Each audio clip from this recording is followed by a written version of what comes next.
Jadi ada angin segar bahwa seluruh kasus-kasus mulai yang dilaporkan Pak Ubedillah Badrun, ya, dosen UNJ, kemudian Pak Petrus, kemudian yang terakhir, ya, gratifikasi Jet, Esa, itu semua tadi kita diskusikan, ya. Blok Medan, nah betul. Kasus ada yang paling gampang nih, tidak memerlukan telah yang lama, tidak memerlukan waktu yang lama, yaitu dugaan, ya. Dugaan menghalang-halangi pasal 21 obstruction of justice yang dilakukan mantan Presiden Jokowi ketika kita semua sudah tahu, ini bukan jadi rahasia umum, ketika Pak Agus Raharjo tampil di sebuah televisi mengatakan ketika kasus EKTP, kebetulan ada yang bersangkutan di sini aktornya Pak Saud, ketika kasus EKTP ditingkatkan ke penyidikan dan ditetapkan tersangka Setia Novanto, pada saat itu pimpinan KPK dipanggil tuh Pak Agus Raharjo, dan menurut Pak Agus Raharjo pada saat itu Presiden marah dan memerintahkan, ya, untuk tidak menindaklanjuti. Nah, ini tadi kita diskusikan bahwa kasus ini harus segera diusut karena ini mudah. Ini pelanggaran terhadap pasal 21 obstruction of justice, menghalang-halangi terjadinya penyidikan terhadap tindak pidana korupsi. Kita mempertanyakan kepada pimpinan KPK sejauh mana kasus-kasus ini ditindaklanjuti, karena kita lihat ada beberapa lama, ya, sebagai mantan pimpinan KPK saya bisa menyentuh bahwa ini sudah cukup lama dan kelihatannya harusnya, ya, kalau ideal itu sudah bisa ditingkatkan ke penyelidikan. Tapi lagi-lagi dalam diskusi dengan pimpinan KPK ada hambatan-hambatan tertentu, tapi yang jelas ada angin segar karena pimpinan KPK, ya, menyatakan kesiapannya, ya, untuk menindaklanjuti seluruh kasus-kasus seperti yang tadi saya sampaikan. Walaupun dia tidak bisa memberikan kepastian tentang rentang waktu menyelesaikan perkara itu, tapi dia berjanji akan menyelesaikan. Itu janji pimpinan KPK. Oleh sebab itu ini kita menganggap suatu hal yang positif. Walaupun kita tahu ada kondisi-kondisi yang mungkin di dalam tubuh KPK itu sendiri agak berbeda dengan kondisi ketika saya memimpin KPK dan Pak. Ada kondisi-kondisi internal mungkin yang menjadi hambatan mereka, ya, menjadi hambatan mereka sehingga tidak secepat waktu zaman saya menyelesaikan masalah. Kira-kira seperti itu, ya. Tapi lagi-lagi bahwa pimpinan KPK bersepakat dengan kita untuk menindaklanjuti seluruh kasus-kasus, baik itu dugaan suap, dugaan korupsi, dugaan gratifikasi yang sudah dilaporkan kelompok-kelompok masyarakat, ya, terhadap keluarga Mulyono itu akan ditindaklanjuti. Bagaimana tindak lanjutnya itu nanti akan pimpinan KPK yang akan menyampaikan langsung kepada kalian. Sebenarnya pimpinan. Jadi ada angin segar bahwa seluruh kasus-kasus mulai yang dilaporkan Pak Ubedillah Badrun, ya, dosen UNJ, kemudian Pak Petrus, kemudian yang terakhir, ya, gratifikasi Jet, Esa, itu semua tadi kita diskusikan, ya. Blok Medan, nah betul, kasus Blok Medan itu semua kita diskusikan dan kelihatannya ada kesepahaman, ya, antara kita dan pimpinan KPK bahwa ini memang ada dugaan, ya, ada dugaan terjadinya peristiwa, ya, gitu, ya, peristiwa tindak pidana sehingga ini harus ditindaklanjuti. Kira-kira seperti itu. Kemudian ada lagi yang terakhir tadi kita diskusikan. Apa itu yang kita bilang sama pimpinan KPK? Ada yang paling gampang nih, tidak memerlukan telah yang lama, tidak memerlukan waktu yang lama, yaitu dugaan, ya, dugaan menghalang-halangi pasal 21 obstruction of justice yang dilakukan mantan Presiden Jokowi ketika kita semua sudah tahu, ini bukan jadi rahasia umum, ketika Pak Agus Raharjo tampil di sebuah televisi mengatakan ketika kasus EKTP, kebetulan ada yang bersangkutan di sini aktornya Pak Saud, ketika kasus EKTP ditingkatkan ke penyidikan dan ditetapkan tersangka Setia Novanto, pada saat itu pimpinan KPK dipanggil tuh Pak Agus Raharjo, dan menurut Pak Agus Raharjo pada saat itu Presiden marah dan memerintahkan, ya, untuk tidak menindaklanjuti. Nah, ini tadi kita diskusikan bahwa kasus ini harus segera diusut karena ini mudah. Ini pelanggaran terhadap pasal 21 obstruction of justice, menghalang-halangi, ya, terjadinya penyidikan terhadap tindak pidana korupsi. Jadi itu semua tadi kita diskusikan dan pimpinan KPK sepakat bahwa kasus ini lebih mudah daripada kasus-kasus lainnya sehingga mungkin inilah jalan masuk mereka. Tapi untuk lebih detailnya lagi, mungkin di sini banyak teman-teman saya, tokoh-tokoh lainnya, ada Pak Saud, ada Pak Eros Jarot, ada Pak Said dan Pak Refli, Pak Petrus, Pak Marwan, Pak Lukas, Pak Bapak ini bisa menambahkan ya, bisa menambahkan. Dan inilah sekilas tadi yang saya sampaikan. Jadi kira-kira seperti itu. Kalau ada mau tambahkan, silahkan. Ya, jadi kita excited datang kemari selain memang tadi sudah disampaikan melaporkan hal tadi itu. Kedua, kita excited dengan presiden baru yang memberi harapan besar terhadap negeri ini.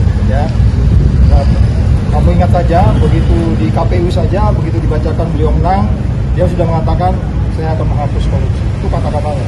Sehingga kemudian kita excited juga untuk melihat bagaimana KPK ke depan.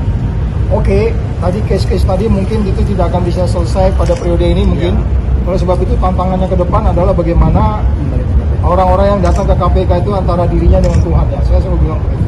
Jadi dia tidak diremote oleh siapapun di negeri ini. Jadi sekali lagi kita juga berdiskusi seperti itu cukup lama tadi ya. Sehingga kita masuk ke detail-detail yang saya pikir detailnya kita nggak usah sebutkan ke kalian. Tapi intinya adalah ada satu mainstream berpikir yang sama tentang bagaimana membuat Indonesia kemudian memiliki indeks persepsi korupsi yang besar. Diperlukan kepemimpinan nasional yang harus kita dukung dan pimpinan KPK yang benar-benar jauh dari perilaku copy paste seperti yang kalian lihat selama ini. Jadi sekali lagi itu gambar besarnya tentu persoalan nasional harus dibereskan dulu. Ada detail-detail juga kita bicara pasal 2, pasal 3. Kalian tahu kan Lembong kemarin dikenakan pasal 2, pasal 3. Pasal 2, pasal 3 itu memang tidak bicara kerugian negara, tapi ada bicara mens rea. Jadi kemudian ada detail-detail yang kita bahas juga tentang bagaimana kita menerapkan pasal yang sama yang diterapkan terhadap Lembong diterapkan kepada siapapun di negeri ini. Karena kamu bicara hukum yang adil, hukum yang pasti, hukum yang benar. Jadi sekali lagi ini juga kita angkat tadi tentang bagaimana ke depan KPK ini bisa menjadi reform dalam proses. Tapi itu aja. Oke, cukup ya. Jadi begini, kan itu laporan-laporan sudah lama disampaikan. Ada dari Pak Marwan, ada dari Pak Petrus, ada dari Pak Badrun. Semua kasus-kasus yang dilaporkan itu adalah kasus-kasus dugaan ya, korupsi dan gratifikasi yang melibatkan keluarga serta Roni Mulyono.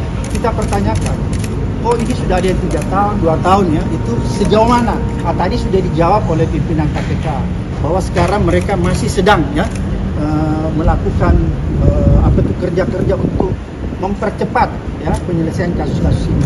Itu kita sudah bersyukur karena paling tidak kita lihat ada keinginan yang kuat ya, ada will yang kuat dari pimpinan KPK untuk menyelesaikan kasus-kasus itu.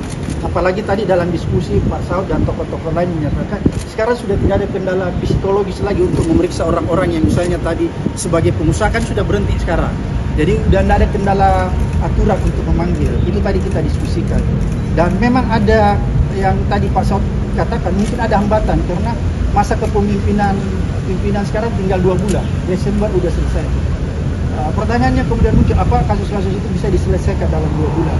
Mungkinnya atau mungkin tidak. Kalaupun tidak, seperti tadi Pak Saud katakan, maka calon pimpinan KPK yang akan terpilih nanti itu harus berkomitmen ya melanjutkan kasus-kasus yang ditinggalkan oleh pimpinan KPK sekarang.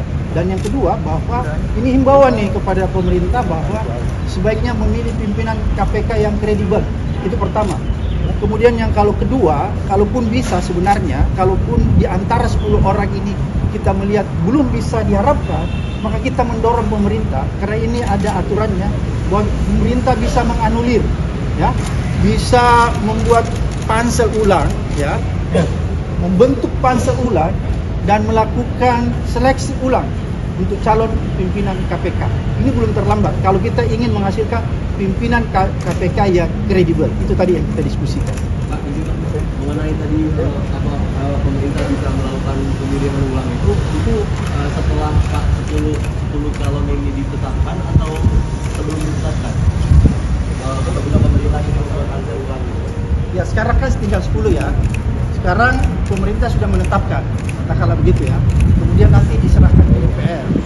Bisa pada saat sekarang atau walaupun sudah sampai ke DPR, kalau pemerintah punya keinginan yang kuat ya, dan melihat bahwa ada kondisi setelah menelusuri, memprofiling ke 10 orang ini ternyata orang-orang ini belum bisa diharapkan maksimal, maka dia bisa membentuk pansel baru Dari awal lagi. dari awal Dari awal kan 150 hari ya waktu. Iya. Nah, ini kan sedangkan- bisa pasti bisa. Ini kan masih 2 bulan, pasti bisa. Bang, Dari yang admin sudah masuk aja bisa. Oh, yang tadi audiensi dengan pimpinan KPK siapa itu Mas? Jadi apa? Yang siapa? Pimpinan. Pak Ketua, Pak Nawawi dan Pak Alex hadir langsung, dan pertemuannya cukup lama sampai diakhiri dengan makan siang bersama. Kira-kira seperti itu. Bang, tadi pimpinan bahas soal Blok Medan juga, Bang. Oh iya, bahas. Oh iya, Blok Medan. bahas. Bahas Blok Medan. Seluruh Ada, kasus-kasus ada. yang sudah dilaporkan dibahas secara detail ya. Cuman seperti tadi disampaikan Pak Saud, ya apa bisa diselesaikan dalam 2 bulan ini. Tapi kita memberi saran ya, kalau nggak bisa paling tidak ini akan bisa diteruskan oleh harus pimpinan berikutnya. Dan ada yang terpenting tadi dalam diskusi, saya hampir lupa bahwa kita mendiskusikan ya, ini himbauan kita kepada pemerintah. Untuk sebenarnya salah satu hambatan yang dihadapi pimpinan KPK sekarang adalah karena Undang-Undang KPK yang 2019 itu menghambat mereka ya. Sehingga dalam diskusi tadi kita merumuskan, kita menghimbau kepada pemerintahan baru, kalau bisa menerbitkan Perpu untuk mengembalikan undang-undang lama. Karena di undang-undang lama itulah bisa membuat ruang gerakkan pimpinan KPK sekarang melakukan pemberantasan korupsi tanpa pandang bulu dan lebih cepat. Kira-kira seperti itu tadi kita diskusikan. Itu tadi menghambat itu apa karena kejaksaan ini sekarang cepat ya gerakannya, sedangkan KPK kok terasa lambat banget gitu? Enggak, kita tidak membicarakan tentang kenapa KPK lambat, kenapa kejaksaan cepat, tapi kita membicarakan bahwa salah satu faktor KPK tidak seperti dulu adalah undang-undangnya. Kira-kira seperti itu. Ya, Dari banyak kasus yang didiskusikan terkait Pak Jokowi dan keluarga, yang paling kemungkinan besar bisa didahulukan yang mana Pak? Ya itu tergantung mereka kan. Enggak kan unsur-unsurnya seperti apa itu kita nggak masuk di situ. Tapi kita menyebutkan ada persoalan ini dan itu semua udah milik masyarakat informasi itu. Mana yang mereka lebih dulu nanti menindaklanjutkan itu terserah mereka. Kita nggak bisa, karena kita kan nggak masuk ke detail-detail ya. Kita nggak masuk ke pokok perkara ya kan. Kita hanya lihat gambar besar. Itu terserah pimpinan izin, dan Pak, timnya. mengenai Blok Medan tadi, akhir dari diskusi tadi itu keputusannya bagaimana sih? Kan tadi sempat disinggung juga bahwa audiensi ini dari pimpinan KPK dan koalisi masyarakat sipil ini sejalan begitu. Nah, di ujungnya itu kesepakatannya seperti Itu apa sih, pokok Pak? perkara biarin aja mereka dulu. Ya. Jadi pokok perkara Itu kita ya. serahkan, yang penting kita udah mendorong dia Ya. supaya dia bisa mempercepat, kira-kira itu. Ya. Bagaimana bagaimana barang ilegal jadi legal segala macam itu kan ke Blok Medan kan. Nah itu urusan mereka.